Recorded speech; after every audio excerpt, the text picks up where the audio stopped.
perfect person to bring on to talk about everything that the global elites are doing to push back, quash, repress. I'm probably being too euphemistic in my characterizations. The ascendant populist movement, Marine Le Pen being the latest target of all that. I'd love, Mike, if you could just sort of give the audience your kind of overview assessment on what we saw happen. What was it yesterday, 2 days ago, with what is it, a 2-year prison sentence, fines, you name it? Yeah, been sentenced to prison. This is the same sort of charges that they went after Trump with the, if you remember, of the 91 felonies, about 37 of them related to bookkeeping entries for the Stormy Daniels case in Trump's case, and they did a similar thing with EU money with Marine Le Pen. But most significantly, she is banned from running in the 2027 election in France because it would cause a disturbance to the democratic process if she was allowed to run.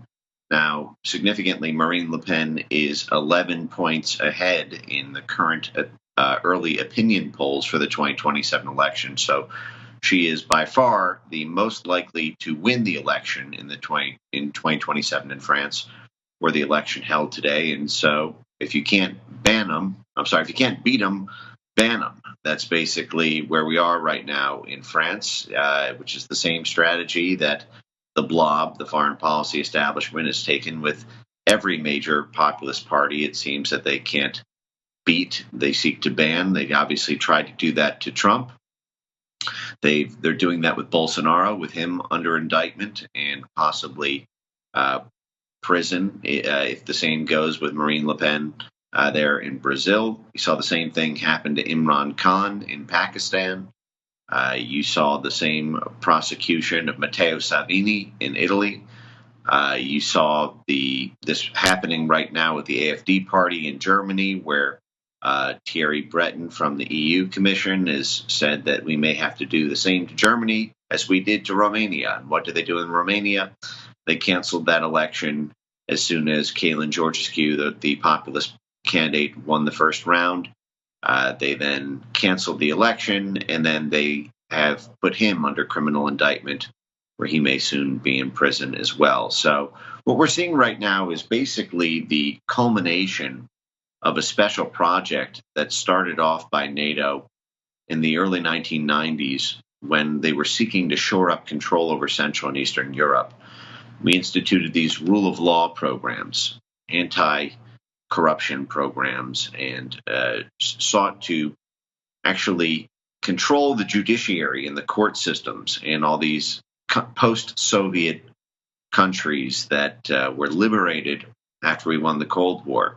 And no one really cared in the United States, our systems of control over the judiciary, and just how crazy it was having the CIA, the State Department, USAID, and all the exchange programs between our own judiciary and foreign judiciaries to control judges and prosecutors in foreign countries. Of course, famously, we did this in Ukraine as well with Viktor Shokin and Joe Biden himself leaning on the Ukrainian government to bribe them with $1 billion USAID loan in order to get rid of their prosecutor when he started sniffing at Hunter Biden. But the fact is this has come fully home to roost. One thing that I find utterly fascinating that I learned this week because of a great account on X called Listen to Learn, goes by the researcher. He found an incredible clip of Norm Eisen, no less than Norm Eisen, bragging recently that while he was the U.S. ambassador to the Czech Republic, meaning the head of the State Department for the Czech Republic, the former Czechoslovakia, that a man you may have heard of by the name of Chief Justice John Roberts himself traveled to the Czech Republic to meet with Norm Eisen, not just meet with Norm Eisen, but stay at his home. Norm Eisen's 150-room mansion in the Czech Republic at the time. John Roberts traveled to the Czech Republic for a week to work on American and EU rule of law issues. And Norm Eisen said because of this, he has known John Roberts now for coming up on 15 years and considers him a close friend. And that, to me, signifies something very dark about what's happening at the SCOTUS level right now. It may help explain why SCOTUS declined to hear any of the election integrity issues in 2020 and has ruled fairly, I would say, unfavorably with Trump in terms of overturning these district court judges going after Trump here in the U.S. But the fact is judiciary is rogue all around in this upside down world that we're living in right now, and they what I think needs to be done in addition to throwing American weight around by potentially lessening our commitments to NATO or threatening to leave NATO altogether unless these political prosecutions of populist candidates and opposition leaders around the world ends. Why should we be paying for French security when they don't have the same values as us? What draws us into this alliance if they don't even allow elections? Because that's what this is. This is the same as canceling elections. They may as well just have a CCP-style one-party state when the opposition leader can be jailed and banned from running on such thin pretenses, which are so obviously political. So the other thing that needs to be done is we need to completely declassify all rule of law programs that USAID, that the CIA, the State Department have been involved in for the past 30 years. The fact is, what you can find open source is utterly shocking. If you go into the USAID archives and you look at these rule of law programs, it's virtually every country on earth.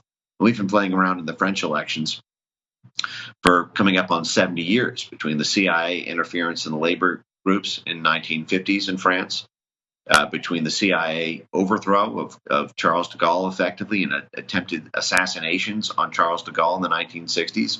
Charles de Gaulle is the reason that NATO is currently in Brussels.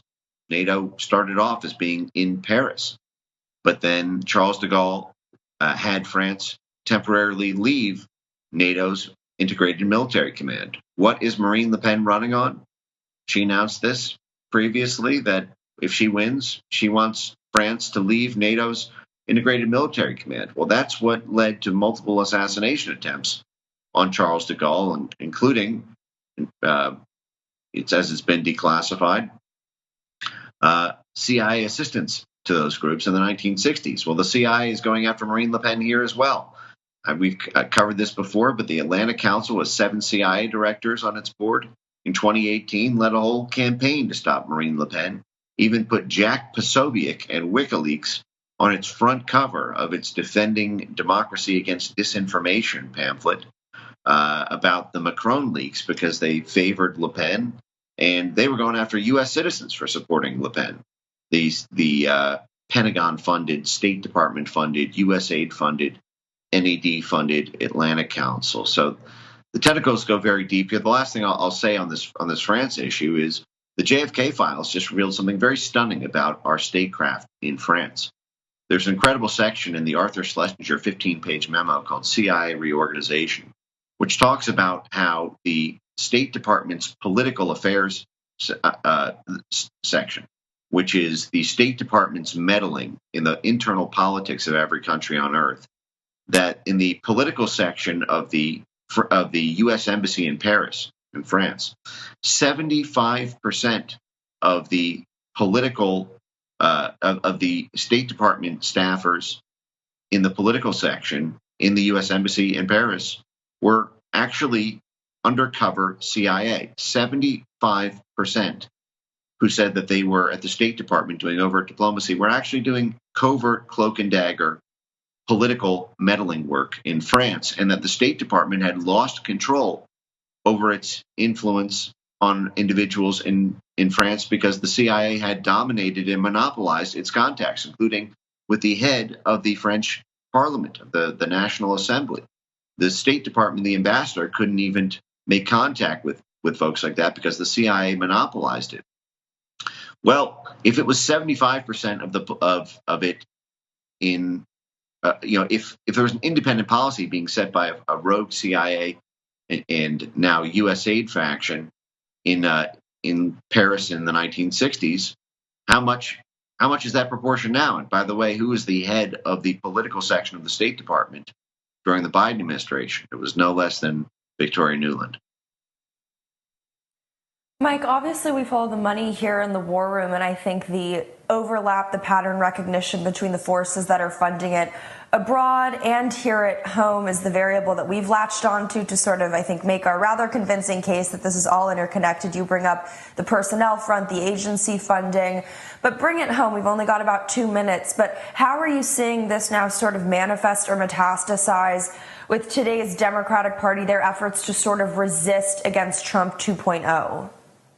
Well, we saw that the judges were effectively on the payroll through this clever household technique that's a common technique in money laundering, where you have your wife or your husband or your mother or your father or your sister or son, like in the case of Hunter Biden, as your bagman. You saw countless examples of this that were documented on X, of judges having their wives or husbands or sons or daughters being an NGO funded by USAID. Now, with USAID having its funding being cut and USAID moving its function to the State Department, I think it's imperative that we look as well beyond our borders and look at EU grant-making bodies.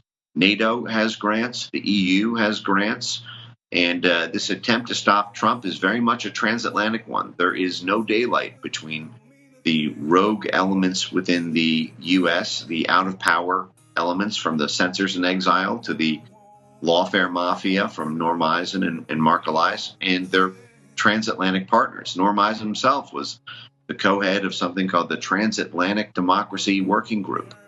And that transatlantic funding apparatus, I think, has a role as well. Obviously, Soros is another sort of key figure in that map, as is others like Pierre Omidyar and Reid Hoffman and Craig Newmark and the Knight Foundation and Ford Foundation and Carnegie Foundation and the like. But the fact is these financial entanglements are something that are already well documented at a sort of non-systematic layer by just seeing so many of these one-off cases.